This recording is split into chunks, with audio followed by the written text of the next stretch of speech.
سڵاوتان لێبێت ئێوارەتان باش. ئەمڕۆ لیژنەی دارایی پەرلەمانی عێراق میوانداری ئەو تیمەی ئەنجومەنی وەزیرانی عێراقی کرد کە پەشدارن لە دانوستانەکان لەگەڵ تیمی هەرێمی کوردستان. گەنگەشەیەکی وردی نەناردنی شایستە داراییەکانی هەرێمیان کرد. ئەتوانی سەرۆکی لیژنەکە لە پەرلەمانی عێراق لە لێدوانێکی تایبەت بە زوومی گوت لە ماوەی 3 ڕۆژی داهاتوودا هەردوو وەزیرانی دارایی حکومەتی فیدراڵ و هەرێمی کوردستان میوانداری دەکرێن بۆ ئەوەی بۆ چوونی ئەوانیش وەربگیرێت. ئەتوانی گوتیشی ئەوەی ئێستا هەیە هەرێم پابەند نییە بەڕادەستکردنی داهاتە نەوتی و نانەوتیەکان، بەڵام دوای کۆبوونەوە لەگەڵ نوێنەرانی هەرێم لیژنەکە راپۆرتی خۆی ئامادە دەکات و پەرلەمانیش لەسەر بنەمای راپۆرتەکە بڕیاری خۆی دەدات.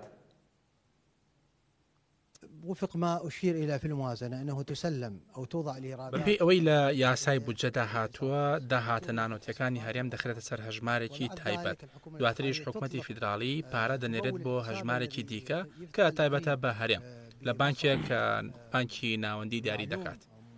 ئێستا هەژماری تایبەت بە داهاتی نانەوتی هەرێم هیچ داهات و پارێکی تێدا نییە. ئەوەی لە تیمی دانوستانکار بیستمان ئەوەیە کە ئەو داهاتە بۆ موچە خەچکراوە، ئەوەش بە پێچەوانە یاسایە. چەند کۆبوونەوەیەکمان لەگەڵ شاندی هەرێمیش دەبێت و گویان لێ دەگرین، دواتر پەرلەمان بڕیار دەدات. ئەوەی دیارەکە هەرێمی کوردستان پابەت نییە بە یاساکە و داهاتی نەوتی و نانەوتیەکان ڕادەست ناکە. بەڵام ئێمە لەگەڵ نوێنەرانی بەڕێزی هەرێم کۆ دەبینەوە، هەروەها وەزارەتی دارایی فیدراڵ و چاودێری دارایی، هەروەها وەزارەتی نەوتیش، بۆ ئەوەی وێنە گەورەکە دیار و ڕوون بێت. دواتر لیژنەی دارایی راپۆرتی خۆی ئامادە دەکات و پەرلەمانیش بڕیاری خۆی دەدات. چاوەڕێ دەکرێت لە 3 ڕۆژی داهاتوودا هەردوو وەزیرانی دارایی هەرێم و فیدراڵی بانگێش بکرێن بۆ لیژنەکە. اللجنة المالية إلى مجلس النواب، القرار إلى مجلس النواب. لەبارەی چارەسەری دۆخەکە یوسف کلابی ئەندامی لیژنەی دارایی پەرلەمانی عێراق زەختی کردەوە کە یاسای بودجە وەک پارێزگاکانی دیکەی عێراق مامەڵە لەگەڵ هەرێمی کوردستان دەکات و هیچ چارەسەرێک نییە تەنها پابەندی هەرێم نەبێت بە یاساکە و ڕادەستکردنی داهاتەکانی. یوسف کلابی لە لێدوانێکی تایبەتدا بە زووم گوتی بابەتی یاسای بودجە و ڕێنماییەکانی ناکرێت هیچ بڕەپارەیەک بۆ حکومەتی هەرێمی کوردستان بنێردرێت هەتاوەکو حکومەتی هەرێمی کوردستان پابەند نەبێت بەو یاسایەوە. گوتیشی هەر داهاتێک دێتە هەرێمی کوردستان پێویستە بچێتەوە بۆ وەزارەتی دارایی فیدراڵی، دواتر وەزارەتی دارایی فیدراڵی لەسەرەتی و پێویستە شایستە داراییەکان بنێرێت. ناوبراو جەختی کردەوە کە چارەسەرەکە قورسە ئەگەر حکومەتی هەرێم پابەند نەبێت. پێویستە گەل و پەرلەمانتارانی هەرێمی کوردستان فشار بکەن لە حکومەتی هەرێم بۆ ئەوەی پابەند بێت.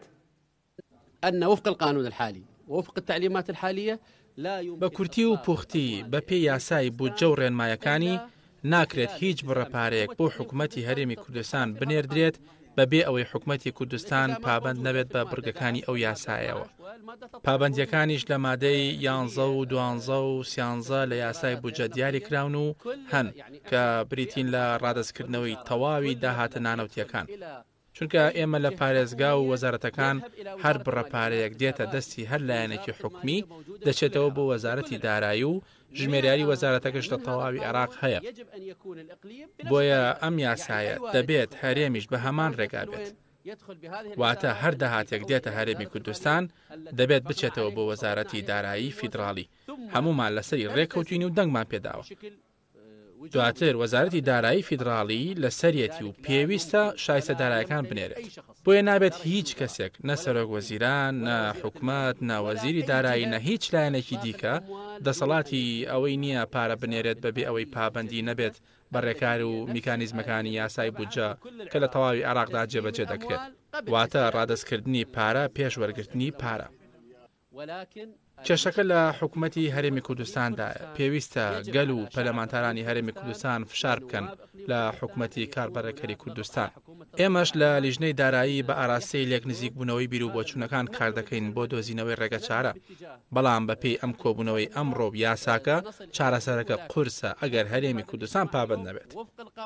پێویستە حکومەتی هەرێم پابەندی ئەو یاسایە بێت کە هەمومان دەنگمان لەسەرداوە. تەواوی پێکاتەکانی عێراق، تەواوی حیزبەکان، تەنانەت ئەو حیزبەشی کە نوێنەرایەتی حکومەتی هەرێم دەکات کە پارتی دیموکراتی کوردستانە. الذي يمثل حكومة إقليم كردستان حتى الحزب الديمقراطي صوت ويانا بالنتيجة.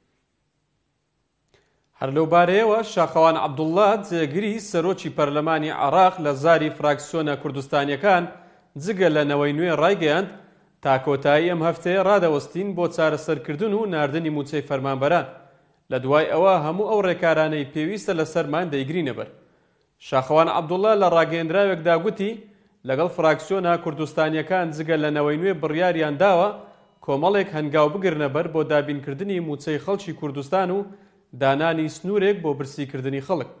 دەشڵێت تا کۆتایی ئەم هەفتە ڕادەوەستین بۆ چارەسەرکردن و ناردنی موچەی فەرمانبەران لە دوای ئەوە هەموو ئەو ڕێکارانەی پێویستە دەگرنە بەر و سەرجەم بژاردەکان لە بەردەم نوێنەرانی خەڵکی کوردستان کراوەیە.